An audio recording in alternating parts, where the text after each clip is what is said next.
નમસ્કાર વિદ્યાર્થી મિત્રો, આપણી યુટ્યુબ ચેનલમાં આપનું હાર્દિક સ્વાગત છે.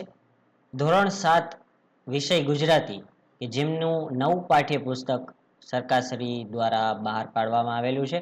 આજે આપણે તેમના સ્વાધ્યાયનું સંપૂર્ણ સોલ્યુશન જોવા જઈ રહ્યા છીએ.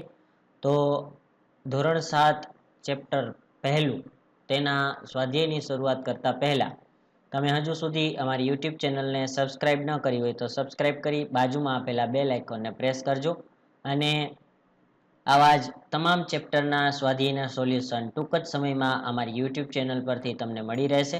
એટલે તમે અમારી યુટ્યુબ ચેનલ સાથે જોડાયેલા રહેજો. હવે આપણે શરૂ કરીએ છીએ, જેમાં પહેલો ક્વેશ્ચન તમને આપવામાં આવેલો છે વાતચીત. ક્વેશ્ચન પહેલો, તમે કઈ કઈ પ્રાર્થનાઓ ગાઓ છો? ઉત્તરની અંદર અમે અસત્યો વાહેથી પ્રભુ પરમ તેજે તું લઈ જા, ઓ ઈશ્વર ભજીએ તને, ઇતની શક્તિ હમે દેના દાતા, શંભુ ચરણે પડી માંગુ ઘડી રે ઘડી કષ્ટ કાપો, अब सौंप दिया इस जीवन का सब भार, तुम्हारे हाथों में, ओ करुणा ना करनारा तारी करुणानो કોઈ પાર નથી, મૈત્રી ભાવનું પવિત્ર ઝરણું હે સાર દેમાં પ્રાણી માત્રને રક્ષણ આપ્યું. પ્રાર્થનાઓ ગાઈએ છીએ. અહીં તમારી શાળાની અંદર જે પ્રાર્થનાઓ તમે ગાતા હોય એ પ્રાર્થનાનું પણ તમે વર્ણન કરી શકો છો. ત્યારબાદ ક્વેશ્ચન નંબર 2, તમે ક્યારે ક્યારે પ્રાર્થના કરો છો? હું સવારે પથારીમાંથી જાગીને મંદિરમાં, શાળામાં સમૂહ રૂપે તેમજ અન્યને ભગવાન મદદ કરે એ માટે, સૌના કલ્યાણ માટે રાત્રે સૂતા પહેલા પ્રાર્થના કરું છું. પ્રશ્ન ત્રીજો, પ્રાર્થના શા માટે કરવામાં આવતી હશે? મન અને આત્માની શુદ્ધિ માટે, દેવી કૃપા પ્રાપ્ત કરવા તેમજ આવેલ સંકટને દૂર કરવા પ્રાર્થના કરવામાં આવતી હશે. ક્વેશ્ચન 4, તમારી શાળામાં પ્રાર્થનામાં તમારે કંઈક રજૂ કરવાનું હોય ત્યારે શી તૈયારી કરો છો?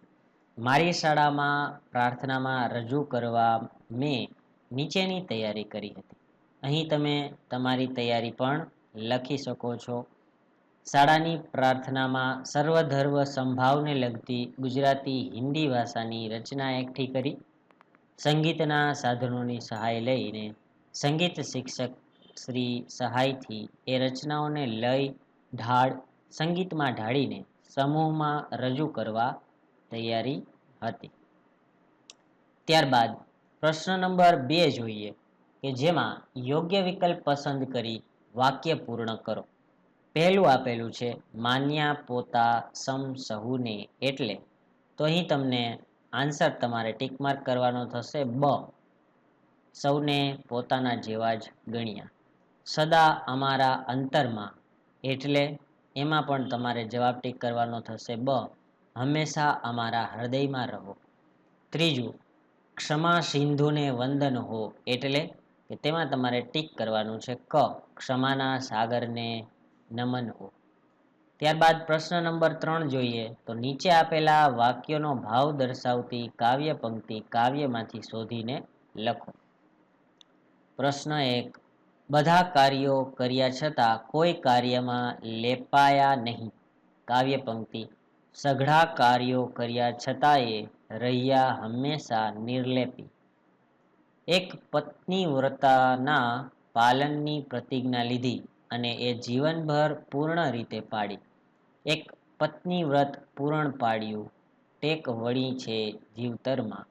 ત્રીજો પ્રશ્ન, સંન્યાસીના ધર્મને ઉજાડનાર તપસ્વી બુદ્ધને નમસ્કાર હજો.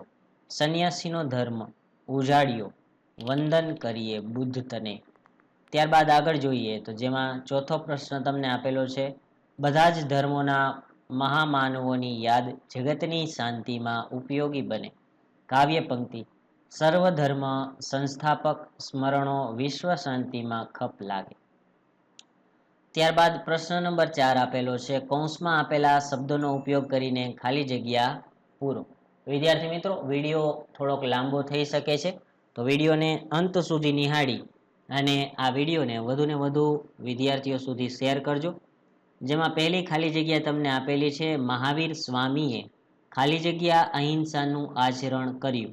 તો અહીંયા તમારે પૂર્ણ જવાબ લખવાનો છે. ગૌતમ બુદ્ધે ખાલી જગ્યા માર્ગનો બોધ આપ્યો, જેમાં મધ્યમ માર્ગનો બોધ આપ્યો. ત્રીજું, ખાલી જગ્યા શ્રી કૃષ્ણ સંસારમાં રહીને પણ અલિપ્ત રહ્યા, યોગી. ચોથું, હજરત મોહમ્મદ પૈગંબર રહમ નેકીના ખાલી જગ્યા પ્રચારક હતા, પરમ. અને પાંચમું, કામો કર્યા છતાંય રહ્યા હંમેશા નિર્લેપી. એની અંદર જવાબ આવશે સઘળા. પ્રશ્ન 5 જે છે કે તેમાં તમારે શબ્દ અને તેના અર્થ વાંચો. અર્થના આધારે વિકલ્પમાં આપેલ વાક્યમાંથી જે વાક્ય કાવ્યના આધારે સાચું હોય તેની આગળ સાચું નિશાન કરો. જોઈએ, અંતઃકરણ મન એટલે નરસિંહના અંતરમાં હંમેશા શ્રી કૃષ્ણ રહેતા. સમ, સરખું, સમાન. કોઈ પણ બે વ્યક્તિ બધી બાબતમાં સમ હોતી નથી. પ્રશ્ન 6, કાવ્યમાં વપરાયેલા નીચેના શબ્દો વાંચો. પ્રાણી માત્ર, જનસેવા, એક પત્ની વ્રત, ન્યાયનીતિમય, કૃષ્ણ પ્રભુ, પ્રભુપુત્ર, ક્ષમા સિંધુ, વિશ્વ શાંતિ. હવે આપણે નીચે જોઈએ. આ બધા જ શબ્દોની એક વિશેષતા તમે નોંધી. આ બધા જ શબ્દો બે કે તેથી વધુ શબ્દો મળીને બન્યા છે. જેમ કે પ્રાણી અને માત્ર, એ બે શબ્દોનો મળીને એક શબ્દ પ્રાણી માત્ર બન્યો છે, જેનો અર્થ થાય બધા પ્રાણીઓ. એવું જ જનસેવા શબ્દનું પણ છે. એમાં જન અને સેવા શબ્દ ભેગા થાય છે, જેનો અર્થ થાય જનસેવા, એટલે કે લોકોની સેવા. બીજા શબ્દો વિશે પણ આ રીતે વિચાર કરો. આ પ્રકારના અનેક શબ્દો ભાષામાં વપરાતા હોય છે. આ શબ્દોનો અર્થ પણ થોડો બદલાય છે. તો આવા શબ્દો અંગે વિચારો અને કાવ્યમાં ઉપયોગ ન થયો હોય તેવા 3 શબ્દો લખો. તો તેમની અંદર તમારે દેશભક્તિ, યુદ્ધ વિરામ અને આરતી ટાણું આ શબ્દો તમે લખી શકો છો. ત્યારબાદ અહીંયા હવે તમારે કૌંસમાંથી યોગ્ય શબ્દ પસંદ કરી ફકરો પૂર્ણ કરો, જેમની અંદર તમારે ખાલી જગ્યામાં જવાબ લખવાના છે. તો પહેલી ખાલી જગ્યાની અંદર નાનકડી ટેકરીની પાછળ રળિયામણું ગામ હતું. ગામમાં આશરે 200 ઘરો હતા. કોઈના ઘરમાં નાના તો વળી કોઈના ઘર મોટા. ગામને પાદર કૃષ્ણનું મંદિર હતું. તેના પર કેસરી ધજા ફરકે. એના આંગણામાં લીલાછમ ઝાડવા. તેની ઉપર રંગબેરંગી પક્ષીઓ કલ્લોલ કરે. મંદિરમાં પિત્તળનો ઘંટ બાંધેલો. તેનો મધુર રણકાર સવાર સાંજ આખા ગામમાં ગુંજી રહે. આરતી સમયે તો અહીં ઘણી ભીડ રહે છે. તો આવી રીતે તમારે તે પૂર્ણ કરવાની છે વાર્તા. પ્રશ્ન 8 ની અંદર શું કહે છે કે કૌંસમાં યોગ્ય શબ્દ પસંદ કરીને ખાલી જગ્યા પૂરો. જેમ કે મહાવીર સ્વામીએ અહિંસાનું આચરણ કર્યું અને બધા પ્રાણીઓને રક્ષણ આપ્યું. શ્રી કૃષ્ણએ બધા જ કાર્યો કર્યા, પરંતુ જીવનભર એ બધાથી અલિપ્ત રહ્યા. વરસાદ વધુ હતો, તેથી હું ઘરેથી નીકળી ન શકી. તમે સવારે નીકળશો કે સાંજે? પ્રશ્ન 9 ની અંદર જોઈએ. નીચેના વાક્યોમાં યોગ્ય સંયોજક મૂકી વાક્યોને ફરીથી લખો. તો તેમની અંદર શું છે? મેં એને કહ્યું ન હતું, છતાં પણ તેણે મારું કામ કરી નાખ્યું. ગુરુવારે જો શાળામાં રજા હોય તો આપણે પુસ્તક મેળામાં જઈશું. છત્રી હતી તે સારું થયું, નહીંતર તું પલળી ગયો હોત. ચોથી ખાલી જગ્યામાં જો સાહેબ કહેશે તો આપણે બાલસભા ગોઠવીશું. 5. કાલે હું મારા દાદા સાથે દવાખાને જવાનો છું, તેથી હું રમવા નહીં આવું. હવે આગળ જોઈએ તો 10મું, ફકરામાં યોગ્ય વિરામચિહ્નો મૂકી તેનું સુલેખન કરો. તો તમને અહીંયા એક ફકરો આપેલો છે, તેમાં તમને અલગ અલગ વિરામચિહ્નો નથી આપેલા. તો ઉત્તરની અંદર તમે આ પ્રકારના વિરામચિહ્નો જેમ કે કોમા છે, અલ્પવિરામ છે, ક્વેશ્ચન માર્ક છે, પૂર્ણ વિરામ છે.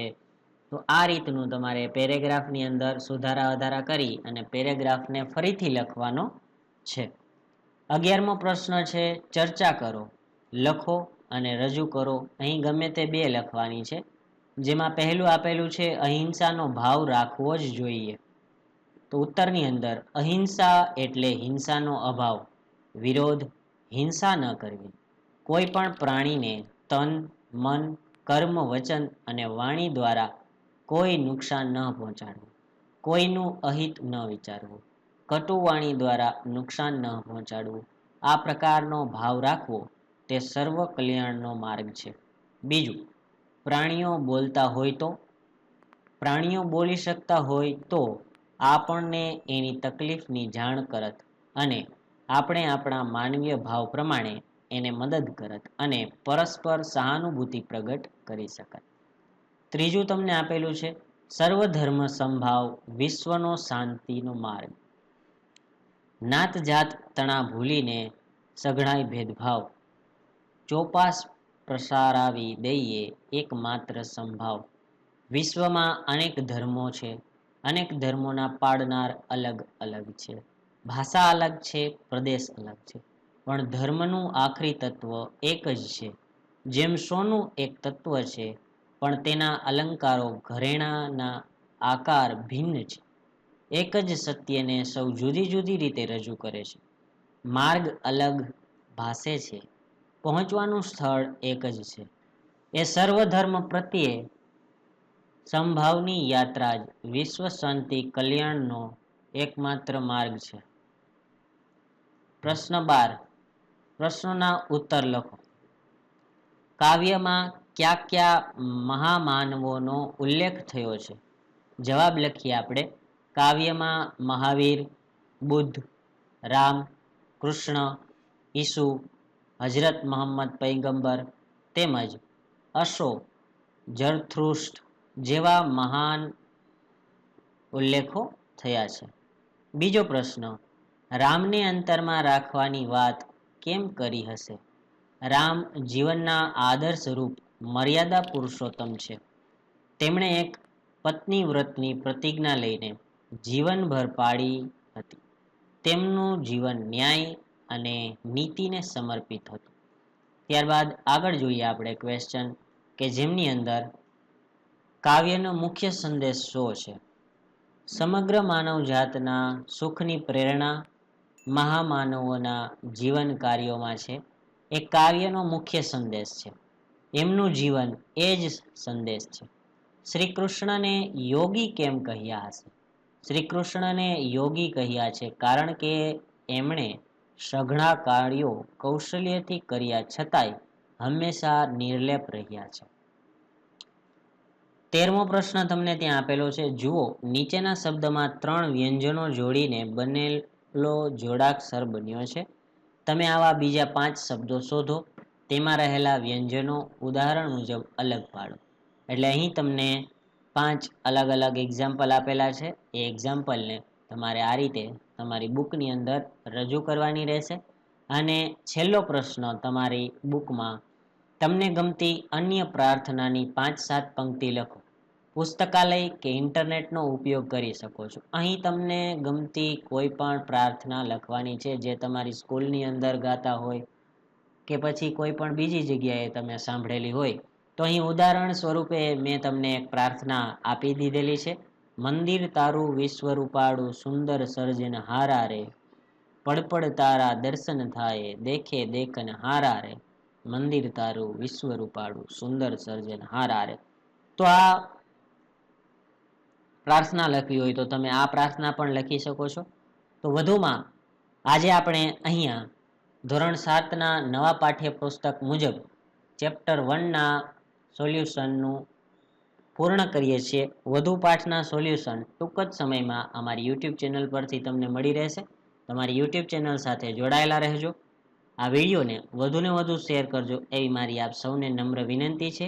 આવજો વિદ્યાર્થી મિત્રો.